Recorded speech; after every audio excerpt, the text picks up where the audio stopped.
Mari kita membuka Alkitab kita yang kita akan baca bersama dari Kisah Para Rasul ayat 9 sampai yang ke-11. Kemudian ditambah dengan Lukas pasal 24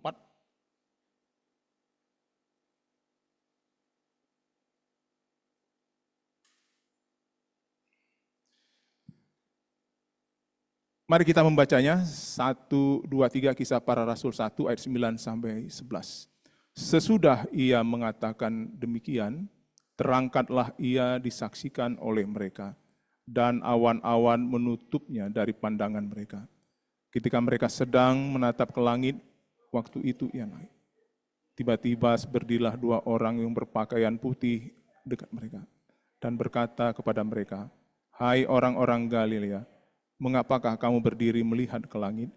Yesus ini yang terangkat ke sorga meninggalkan kamu, akan datang kembali dengan cara yang sama seperti kamu melihat dia naik ke sorga." Lukas pasal 24 ayat yang ke-50, lalu Yesus membawa mereka keluar dari kota sampai dekat Betani. Di situ ia mengangkat tangannya dan memberkati mereka. Dan ketika sedang memberkati mereka, ia berpisah dari mereka dan terangkat ke sorga. Mereka sujud menyembah kepadanya, lalu mereka pulang ke Yerusalem dengan sangat bersukacita. Mereka senantiasa berada di dalam bait Allah dan memuliakan Allah.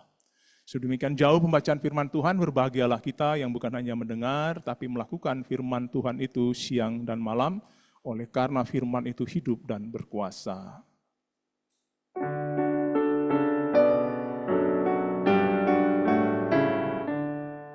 Bersabdalah Tuhan, kami mendengarkan. Bersabdalah Tuhan, kami mendengarkan. Kuatkanlah kami dan hiburlah kami. Kuatkanlah kami dan hiburlah kami. Terima kasih itu teman-teman musik dan singers, bisa duduk. 1, 2, oke. Pak, itu kalau treble, Pak, kasih sedikit, kecilin, naik treble-nya. 1, 2, ya oke. Kita mendengar baru-baru ini pengumuman atau pemberitahuan dari pemerintah itu bahwa mungkin tahun depan, tahun ini tidak bisa diganti di kalender itu. Nanti tahun depan semoga ya tertulis bukan kenaikan Isa Al-Masih, tetapi kenaikan Yesus Kristus Tuhan kita. Ya, ini banyak perdebatan kalau Bapak Ibu dengar di YouTube, apakah Isa di dalam kitab suci saudara kita itu sama dengan Yesus yang terdapat di dalam Alkitab kita. Banyak perdebatan, ya. Tapi nanti Bapak Ibu bisa ikuti sendiri di YouTube ya, atau di tulisan-tulisan atau artikel-artikel yang ada. Tema kita tetap sama, yaitu kenaikan Yesus Tuhan ke sorga. Bapak Ibu saudara sekalian, saya mau bertanya ya, kalau ada orang yang mengatakan, apakah semua orang itu masuk ke surga? Apakah semua orang itu masuk ke surga? Apa jawab kita? Apakah semua orang itu masuk ke surga? Apa jawab kita? Tidak. Kenapa tidak? Itu kan pertanyaannya. Ya. Nah, ada asumsi kenapa mereka mengatakan semua orang masuk ke surga. Ada pandangan, ada pendapat bahwa Tuhan itu Maha Pengasih. Dan tidak mungkin dia Maha Pengasih itu lalu ciptaannya itu dia hukum dengan masuk ke neraka itu. Ya, Tuhan itu Maha Pengasih. Nah, kemudian ada juga pertanyaan, bagaimana dengan orang yang tulus, saleh-saleh, beribadahnya rajin dan lain sebagainya, tapi dia bukan orang Kristen, apakah dia juga masuk ke surga?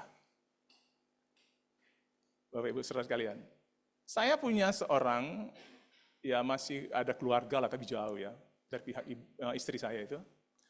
Dia terkesan bahwa ayahnya itu yang baik, yang saleh, yang tak beribadah, bersosialisasi bagus, kemudian murah hati, memberikan ya misalnya sedekah dan lain sebagainya itu, maka meninggal. Nah, tapi ketika dia ini orang Kristen, anaknya Kristen, tapi ketika dia meninggal itu lalu dia berkata, ya kiranya Mbah Kung itu menikmati damai sejahtera bersama dengan Tuhan di sorga. Ini orang Kristen loh yang ngomong seperti kayak begitu. Kalau Bapak Ibu gimana?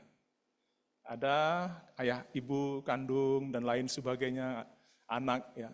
Tapi dia begitu saleh, begitu tulus. Tapi dia tidak percaya sama Kristus. Dia tidak percaya, dia bukan orang Kristen. Gimana Bapak Ibu menanggapinya itu?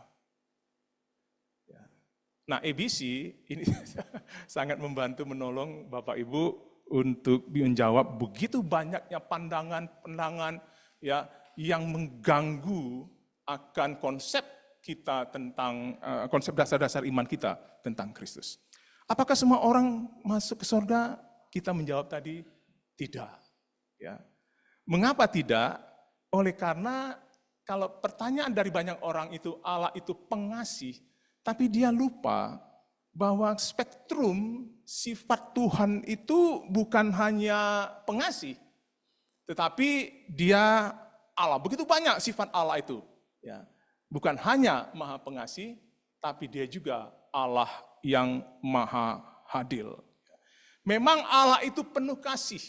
Allah itu berbelas kasihan kepada semua orang, termasuk kita. Tetapi tidak berhenti sampai di situ. Allah itu juga adil. Dia konsekuen dengan keadilannya. Dia konsekuen dengan kemahakasihannya itu. Tetapi masih ada yang perlu ada batasannya. Ya. Nah, Bapak Ibu saudara sekalian, Bapak Ibu bisa lihat Ulangan 4:31, Daniel 9:9, dan seterusnya, dan seterusnya. Bapak Ibu saudara sekalian, semua manusia itu sudah berdosa. Dan tidak ada yang tidak berdosa. Ya. Tidak ada manusia itu yang baik. Semua manusia itu jahat adanya.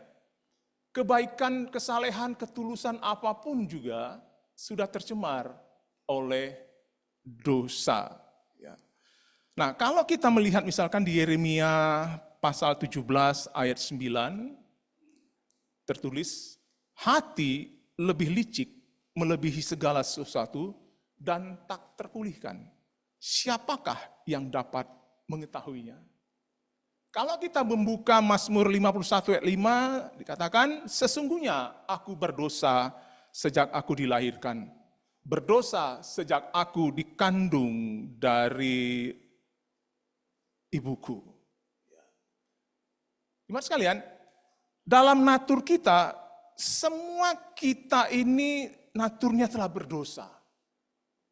Karena diwariskan oleh nenek moyang kita, Adam dan Hawa itu. Dosa yang ada, yang berdiam di dalam natur kemanusiaan kita itu, ya sifatnya itu memberontak melawan Allah. Kalaupun dia tulus, walaupun dia baik, walaupun dia saleh, ada sedikit kesombongan, aku lebih daripada dia. Termasuk Bapak Ibu dan saya juga seperti itu. Kalau kita bisa berbuat baik kepada orang, ada enggak sedikit di dalam hati kita, waduh, kebanggaan gitu, saya bisa berbuat baik. Padahal kita sudah orang percaya itu. Ya. Jadi Bapak Ibu saudara sekalian, kalau pertanyaan apakah semua orang bisa masuk ke surga, dari data ayat-ayat yang sudah kita baca, dan saya bacakan tadi, maka manusia berdosa, yang telah berdosa itu dikandung sejak dari lahir kandungan ibunya itu, tidak dapat tinggal di hadirat Allah. Tidak bisa dia masuk ke dalam sorga itu. Karena yang berdiam di sorga itu adalah Allah Bapa kita yang Maha Kudus, yang Maha Suci. Apa yang memisahkan Allah dengan kita? Yaitu dosa dan kejahatan kita. Sehingga Bapak Ibu saudara sekalian, tidak mungkin pertanyaan ini, ya semua orang yang tulus, semua orang yang baik, semua orang yang saleh. Karena alasannya Allah Maha Pengasih bisa masuk ke surga. Karena Allah itu Maha Kudus. Di dalam kemahakudusannya itulah memang ada kasih dan juga memang ada keadilan. Ya. Tuhan itu adil, Tuhan itu kudus. Keadilan Allah.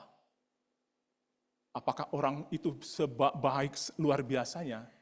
Tempatnya, kalau tidak percaya kepada Yesus, dia akan ke neraka. Dia akan masuk neraka. Bukan masuk ke surga. Karena untuk masuk ke surga, harus terlebih dahulu percaya sama Yesus. Dan itu yang disebut dengan kasih karunia. Melalui Yesus Kristus kita mendapatkan kasih karunia, pengampunan dan kebenaran. Maka yang percaya sama Yesus akan masuk ke surga nantinya. Bapak Ibu gimana? Ya, siap? Kalau Tuhan Yesus datang nanti malam, kita ke surga. Tadi pagi saya terlambat bangun. Saya pikir saya mati. Loh, karena ada jam 7 kurang setengah 7 lebih 10 menit kebangun saya. Biasanya saya nggak bisa, nggak pernah gitu. Jam 1, setengah 2 bangun. Tiba-tiba saya setengah 7 masih 10 baru bangun. Saya pikir saya mati, Bapak Ibu Saudara sekalian. Ya. Dalam hati saya, kok puji Tuhan kok mati, saya langsung ke surga nih. Saya percaya karena Yesus itu telah menebus, menyelamatkan saya. Ya, memang ada ketakutan, tapi kematian itu bukan menjadi ketakutan yang luar biasa. Karena Yesus telah menebus saya dari kematian dosa itu. Amin Bapak Ibu. Ya, oleh karena itu sungguh-sungguh hidup dengan Tuhan. Ya, sungguh-sungguh Tuhan. Kita tidak tahu kapan Tuhan memanggil kita. Kalaupun nanti habis ibadah ini dipanggil Tuhan kita, ya Tuhan memanggil kita, maka kita yang percaya sama Kristus akan dengan Dia di surga. Kemarin saya 2 hari ikut kedukaan keluarga yang dimana ibunya itu adalah pendeta senior waktu saya di GBI itu. Lalu kemudian saya juga ke kuburannya, penguburan itu saya membaca, di suaminya itu juga pendeta, ada tertulis, berbahagialah orang yang mati di dalam Tuhan.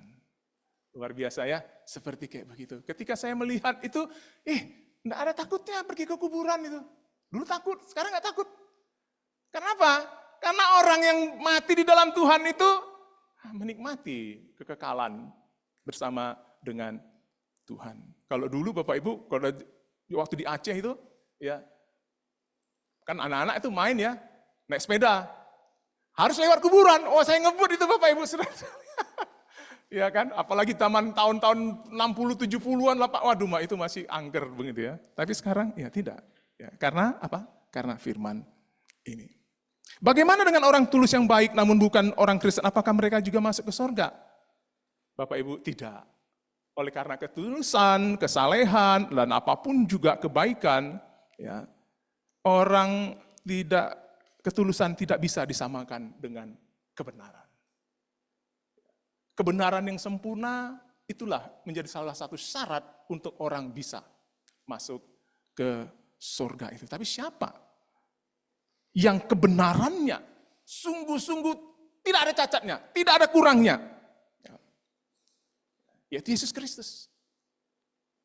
Oleh karena itu kalau kita mau bermain berlogikanya adalah memang Yesus pantas dia masuk naik ke surga karena dia adalah kebenaran, itu sang kebenaran. Tetapi kita pun juga bisa masuk Bapak Ibu saudara sekalian ketika kita menerima dia sebagai Tuhan dan juru selamat.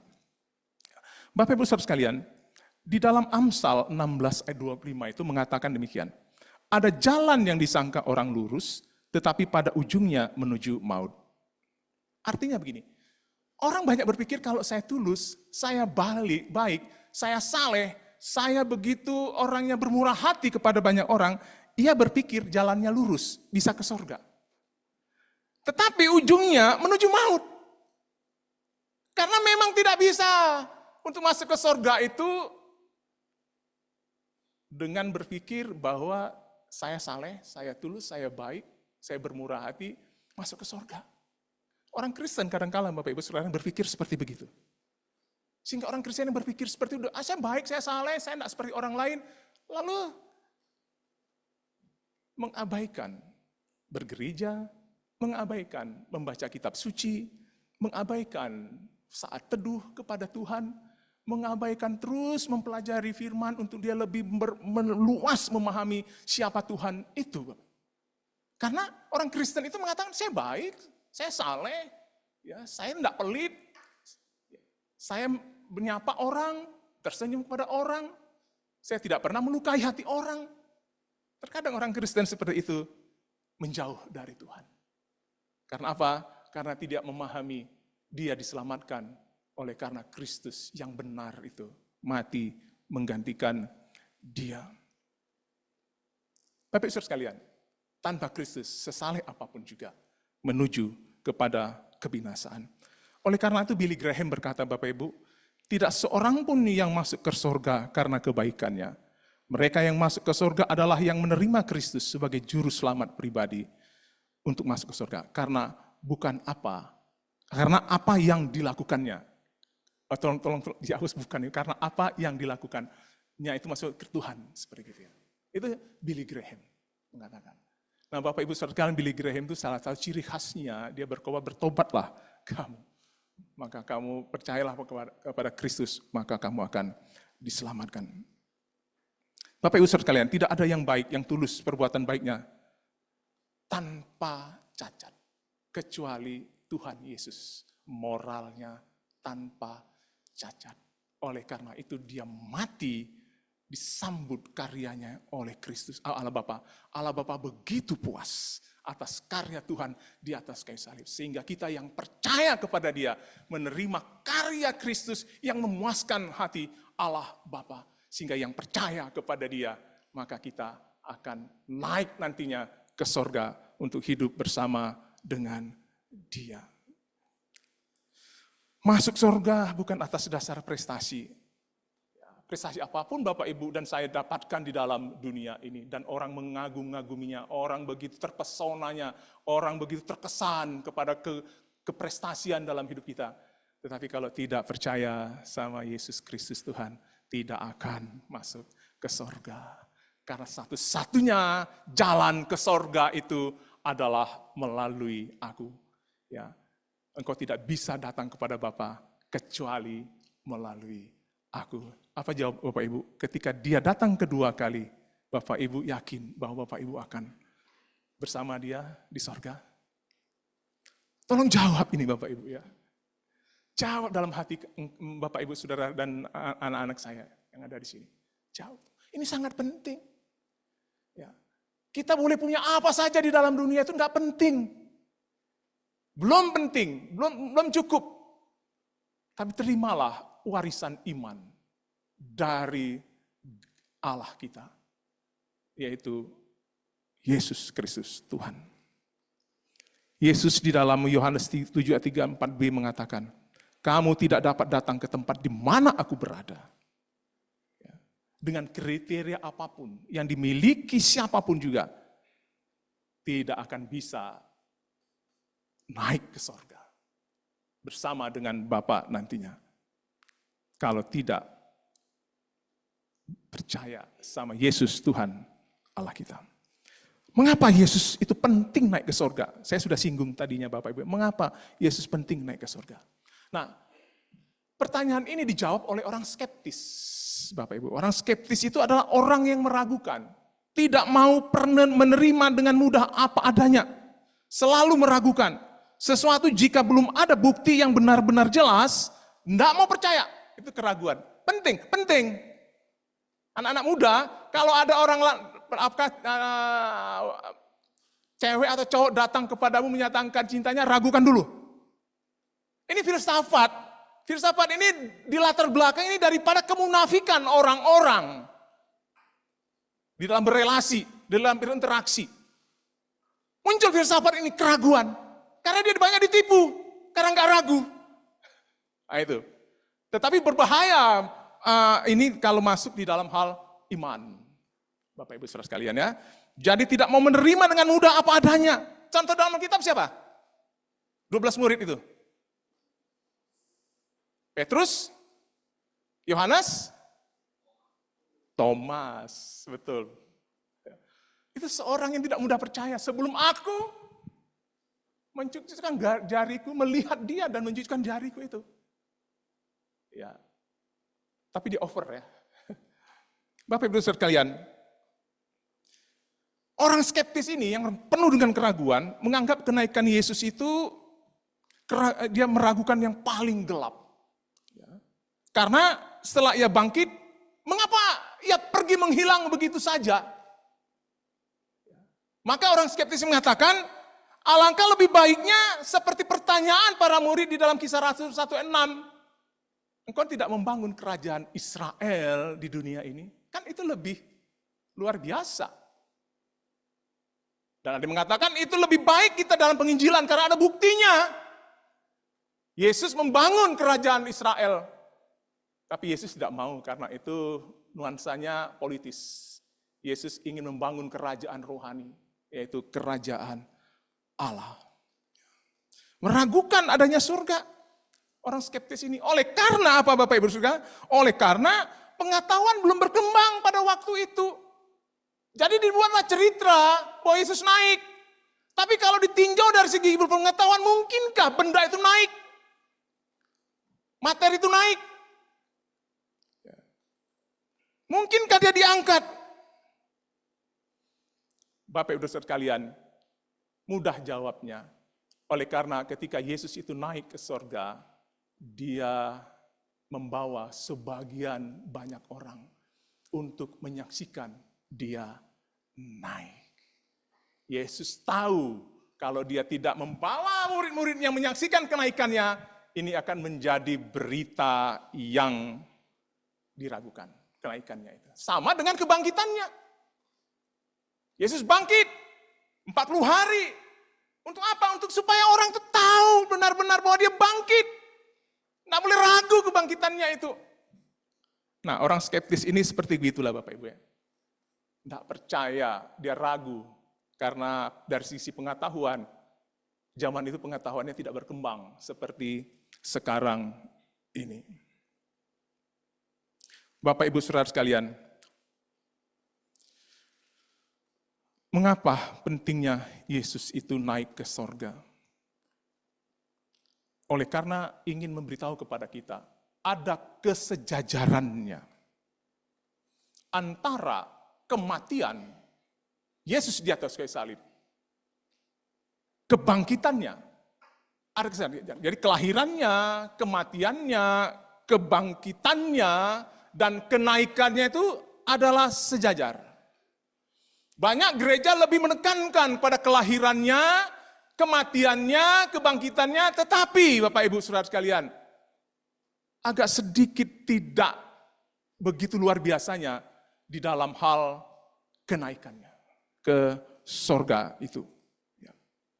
Bapak Ibu, kalau Yesus tidak naik, bergunakah kematiannya di atas kayu salib? Bergunakah kebangkitannya? Tetapi ketika kita yakin bahwa dia naik ke sorga, maka seluruh rangkaian rencana keselamatan Allah sejak lahir, menderita, mati, dikuburkan, bangkit, naik, itu sempurna. Semuanya itu. Dan di dalam perjanjian lama semuanya dinubuatkan Bapak Ibu Saudara sekalian. Jadi narasi Yesus datang ke dalam dunia menebus, menyelamatkan kita itu narasi yang paling amat sangat kuat. Baik dari segi historisnya maupun dari segi teologisnya. Lengkap. Bapak Ibu Saudara sekalian dikasih oleh Yesus. Ketika, coba kita lihat Yohanes 20 ayat 17 itu. Ketika Yesus bangkit, Maria melihat Yesus yang bangkit itu. Ya. Tetapi Yesus berkata, jangan engkau memegang aku terus, sebab aku belum naik kepada Bapa. Ya. Ia mengingatkan Maria, kamu jangan terus pegang aku.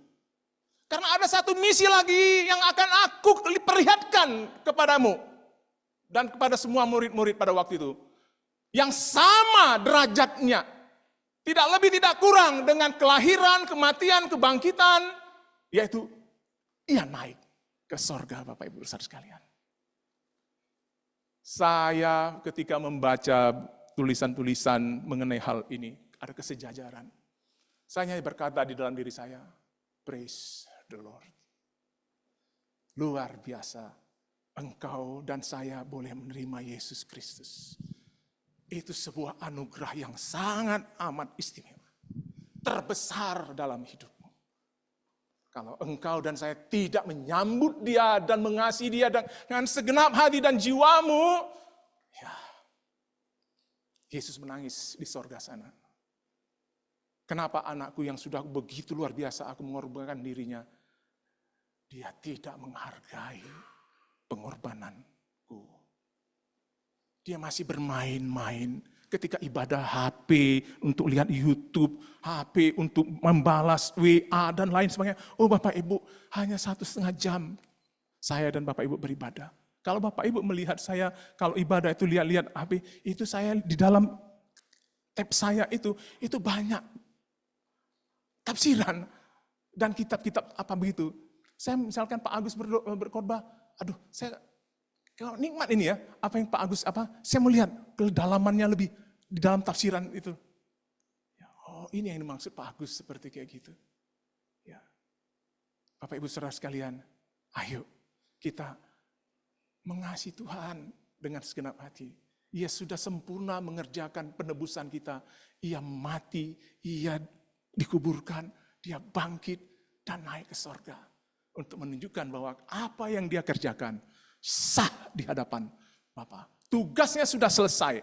Kalau belum selesai, dia tidak akan pergi naik ke sorga. Tapi karena dia sudah selesai, dia kembali kepada tempatnya. Kan begitu Bapak Ibu, kalau Bapak Ibu kan jam kerjanya berapa lama di kantor? 8 jam. Kalau sudah selesai, Bapak Ibu masih mau tinggal di kantor. Kan tidak, pulang ke rumah. Tapi ada orang yang memang nakal, dia tidak pulang. Lalu dia dugem, lalu dia apa, maka terjadilah begitu banyaknya perselingkuhan. Oleh karena jam kerja selesai, tidak pulang ke rumah, tapi pergi kemana-mana. Tidak semua, Bapak Ibu Saudara sekalian. Ya. Sempurnanya. Jadi waktu kita ibadah hari ini tentang kenaikan Tuhan, begitu sempurnanya pekerjaan penebusan yang telah diselesaikan oleh Kristus. Bapak Ibu yang sudah lanjut usia ya, dan saya juga, saya setelah tua, saya baru merasakan betapa baiknya orang tua saya sama saya. Betapa cintanya, betapa dia berkorban untuk saya. Betapa dia itu memberikan hidup seluruhnya untuk saya bisa hidup dan besar setelah saya tua. Setelah saya mati, saya juga nyesel ya, kenapa waktu dia hidup saya enggak. Tuhan lebih daripada orang tua kita, Bapak Ibu. Orang tua kita tidak bisa mengerjakan apa yang Tuhan Yesus kerjakan untuk menebus dan menyelamatkan kita. Dia harus mati digantung di salib. Terkutuklah dia, dicerca seperti itu. Diejek, diolok, dan lain sebagainya. Tapi dengan kenaikannya, tugasnya sudah selesai. Dan dia pergi ke rumah Bapaknya. Kembali ke sana. Bapak Ibu Saudara sekalian, kiranya terus Tuhan menginspirasikan kebenaran ini dalam kehidupan kita. Yang berikutnya, Yesus naik ke sorga untuk menyatakan bahwa sorga itu ada. Walaupun kita tidak tahu di mana sorga, apakah di atas, di bawah, di samping, kiri, kan tidak tahu. Tapi kita tahu ada tempat sorga itu. Sorga itu di dalam bahasa Yunaninya itu Ouranos. Ya. Konteks, begitu banyak artinya, tapi konteksnya itu adalah tempat kediaman Allah. Sorga itu atau Ouranos itu dalam bahasa Yunaninya tempat tinggal Allah. Ya. Dan tempat tinggal Allah itu menjadi tempat tinggal kita juga nantinya yang percaya kepada Dia. Dan Yesus pergi ke sana untuk menyediakan tempat di mana Allah tinggal itu untuk kita yang percaya kepadanya. Jadi Bapak Ibu yang masih kontrak rumah, tidak usah sedih. Berdoa terus supaya Tuhan memberikan rumah. Tapi sebelum diberkati Tuhan, rumah itu tetap kontrak. Jangan sedih. Karena Tuhan sudah menyediakan tempat yang kekal. Kalau baca dalam kitab Wahyu itu luar biasa itu ya. Surga itu. Ya. Ada lagu, kesana Tuhanku, apa gimana bagus? Ya, lupa. Ya. Yang berikutnya Bapak Ibu Saudara sekalian. Di surga sana itu, orang percaya akan melihat wujud Allah yang kita tidak lihat sekarang ini. Tuhan menganugerahkan iman kepada kita, walaupun kita tidak bisa melihat Allah, tapi kita begitu sukacitanya ketika kita beribadah kepada Dia. Kita berhadapan dengan Dia yang roh itu. Apalagi waktu kita nanti naik ke sorga sana, kita akan melihat muka dengan muka siapa Tuhan kita itu. Kita akan menikmati persekutuan yang indah bersama dengan Tuhan. Kita menikmati ibadah hari ini indah, menikmatinya. Tapi di sanalah tujuan kita beribadah, bersekutu, berdiam dengan Tuhan kita, Yesus Kristus. Berikutnya Bapak Ibu, betapa pentingnya Tuhan kita itu naik ke surga. Oleh karena Ia menjanjikan satu pribadi dari Tritunggal itu, pribadi ketiga, ialah siapa? Roh Kudus. Mungkin Bapak Ibu bosan ya, tiap lagi kebaktian ibadah kenaikan pasti ada poin ini. Memang ini poinnya. Yang paling utama menurut saya poinnya. Yesus naik ke surga untuk Roh Kudus diturunkan, dicurahkan. Itu janjinya kepada kita. Bapak Ibu, kedatangan Roh Kudus lebih penting daripada permintaan para murid di dalam Kisah Rasul 1 ayat 6 itu untuk mendirikan kerajaan Israel. Mendirikan kerajaan Daud itu lebih penting. Ya. Oleh karena Roh Kudus itu dicurahkan, itu merupakan untuk membangun kerajaan Mesias, kerajaan Yesus Kristus, kerajaan Allah di muka bumi ini. Dan kita dilibatkan oleh Tuhan yang naik ke surga itu untuk menjadi saksinya. Untuk menjadi apa Bapak Ibu? Saksinya. Saksi siapa? Yesus Kristus. Saya bangga kalau orang bersaksi Bapak Ibu, dia bersaksi tentang Yesus Kristus. Yang dia pahami. Daripada dia, oh saya disembuhkan, oh saya diberkati Tuhan dengan ini. Saya puji Tuhan untuk itu. Tapi saya lebih tertusuk hatinya ketika dia pahami bahwa itu adalah Yesus yang membuat itu.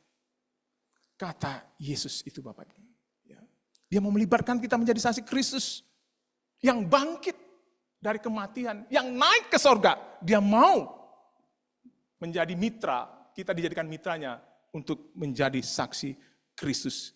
Dan Roh Kudus itu penting datang ke dalam dunia ini untuk supaya Ia menyertai kita dengan kuasanya ketika kita bersaksi. Bapak Ibu Saudara sekalian. Dalam pengalaman saya dalam bersaksi mengenai Injil itu aneh-aneh Bapak Ibu. Ketika di Kalimantan itu ya Barat, orang itu sakit demam, saya lupa kasih obat penyakit itu demam itu. Dulu Pilkina Bu ya dari 3. Apa itu? Kenapa itu? Ada Ibu Devi sama saya itu di Kalimantan jadi tahu itu. Nah saya kasihnya obat sakit kepala Bapak Ibu. Tapi bukan karena obatnya, tapi karena ketika saya berdoa untuk dia itu kuasa Tuhan itu yang menolong menyembuhkan dia itu. Mana ada hubungannya obat sakit kepala dengan sakit malaria itu? Tapi kalau bisa itu terjadi, nah itulah kita dilibatkan Tuhan untuk mengembangkan kerajaannya itu melalui menjadi saksi Kristus. Dan ketika kita menjadi saksi Kristus, dia tidak membiarkan kita. Dia menyertai kita dengan kuasa Roh Kudus-Nya itu. Ya. Roh Kudus itulah Bapak Ibu yang berkuasa, melebihi kuasa apapun di dalam dunia. Kuasa pemerintah, kuasa setan, kuasa kematian, kuasa dosa, apapun juga. Kuasa Roh Kudus itu, kuasa yang menyertai, menolong kita. Maka dia berdoa, Tuhan Yesus berkata, Aku tidak memenuhi permintaan untuk membangun kerajaan Israel secara politis. Aku mau membangun kerajaanku sendiri melalui Roh Kudus-Nya yang akan dicurahkan dan engkau terlibat, dipakai di dalamnya itu, Bapak. Kalau kita melihat sejarah gereja, Bapak Ibu ya, itu bukan karena kekuatan, kehebatan dari para rasul. Gereja itu bertumbuh, berkembang sampai hari ini. Itu mutlak karena pekerjaan Roh Kudus. Dan itu mutlak karena di dalam kesaksian Yesus diberitakan. Ya. Itu sebenarnya sederhana ya, di dalam penginjilan itu. Memberitakan Yesus Tuhan dan Juru Selamat. Tapi tentunya melalui hal-hal yang menjembataninya. Ya. Bapak Ibu Saudara sekalian, makanya Yesus katakan ini, lebih baik aku pergi ke surga. Ya. Itu lebih berguna.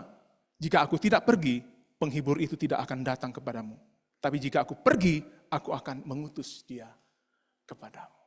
Pribadi Tritunggal yang ketiga itu diutus untuk menyertai, menolong hidup kita. Di dalam ayat 9 Bapak Ibu, sesudah ia mengatakan demikian, terangkatlah ia disaksikan oleh mereka dan awan menutupnya dari pandangan mereka. Ya, kenapa? Tadi saya sudah jelaskan ya, karena Yesus ingin memperlihatkan dan itu menjadi bukti pengalaman historis bahwa Yesus itu benar-benar naik. Maka itu dia membawa murid-muridnya itu untuk menyaksikan kenaikannya itu. Ya. Ketika dia naik, dilihat awan itu mengelilingi dia, menutupi dia. Penafsir mengatakan bahwa ketika anak Allah itu naik ke sorga, maka dia disambut dengan awan kemuliaan Allah untuk tinggal di dalam rumah Bapa yang mulia itu.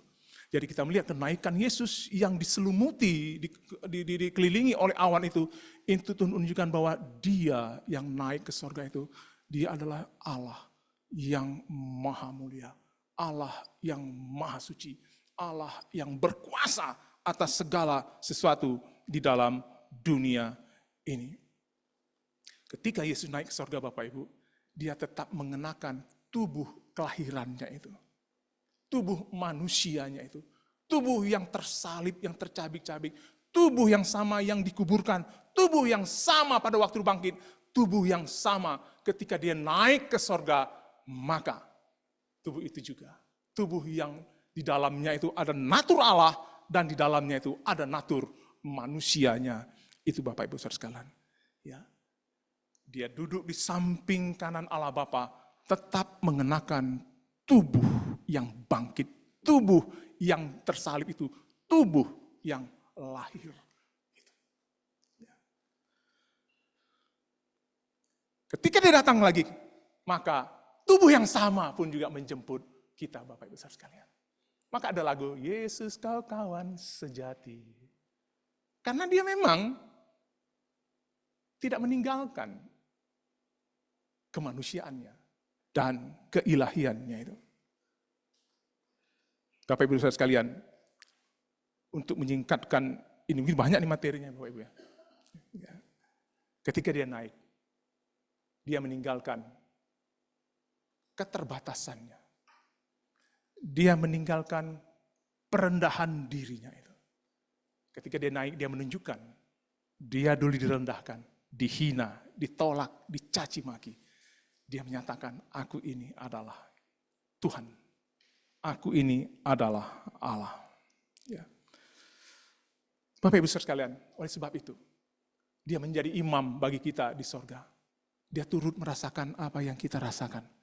Dia tahu apa yang sedang kita gumulkan. Dia tahu apa yang sedang terjadi pada hidup kita ini.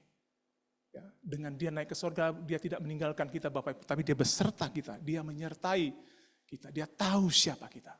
Dan itulah sebabnya mengapa dia memberikan Roh Kudus. Supaya Roh Kudus itu membawa segala keluhan kita itu kepada Bapa Anak di sorga. Dan Bapa merasakan apa yang kita sedang rasakan, gumulkan, takuti dalam hidup ini. Ya, kekhawatiran kita apa, dia tahu, dia merasakan itu Bapak Ibu Saudara sekalian. Kita sebagai orang tua tahu ya, bagaimana anak kita itu. Apakah dia sedang sakit, apakah dia sedang ini dan itu kita tahu. Tapi terbatas. Ya.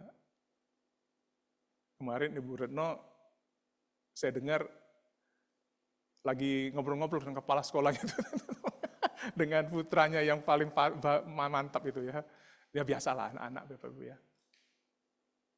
Ibu Retno tahu, tapi dia tidak tahu apa yang sedang anak-anaknya anak di sekolah sedang lakukan. Ya, bukan negatif Bapak Ibu, ini positif Bapak Ibu. Tapi Tuhan, dia tahu. Meskipun dia di sorga, tapi dia tahu apa keadaan kita hari ini. Apa pergumulan kita, apa persoalan kita. Maka alangkah ruginya Bapak Ibu.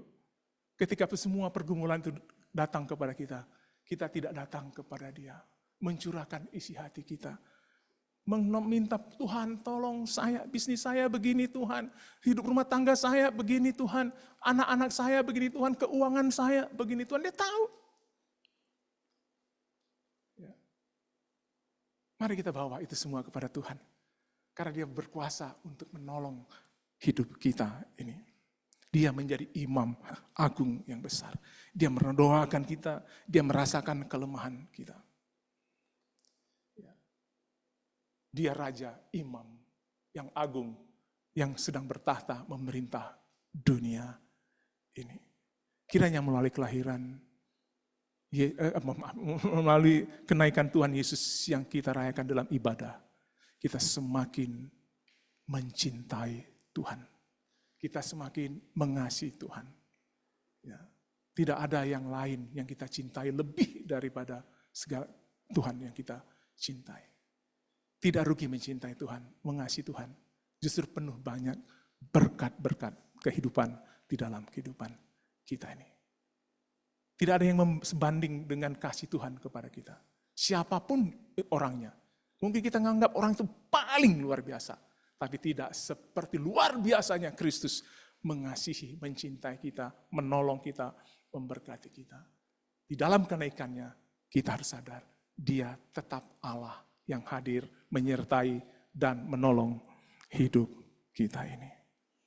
Kiranya berkat kenaikan Tuhan Yesus, melalui ibadah dan pemberitaan firman Tuhan, meluruskan jalan hidup kita untuk menatap Kristus yang akan datang kembali menjemput kita ini. Siap Bapak Ibu dijemput oleh Tuhan? Amin. Luar biasa ya. Nanti kita berjumpa di sana.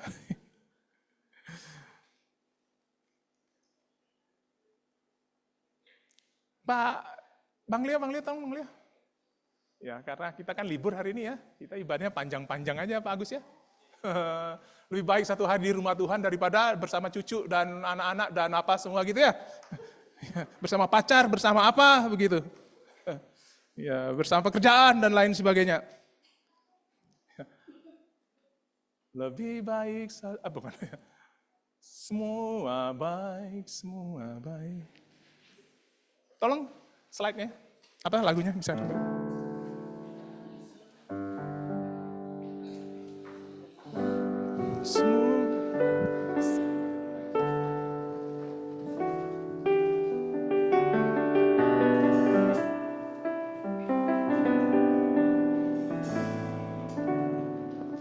Ayo kita nyanyikan semua baik. Semua baik, semua baik. Apa yang telah kau perbuat di dalam hidupku. Semua baik, sungguh teramat baik. Kau jadikan hidupku berarti.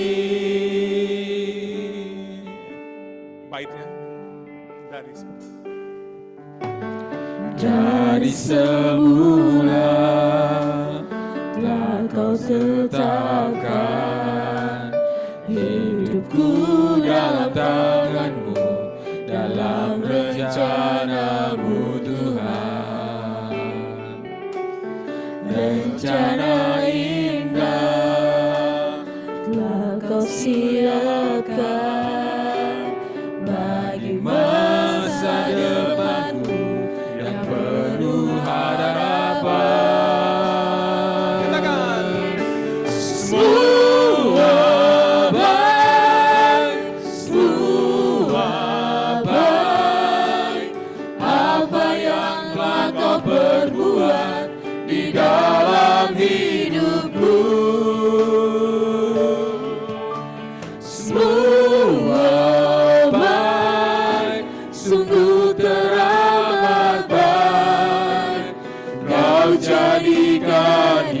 hidupku berarti.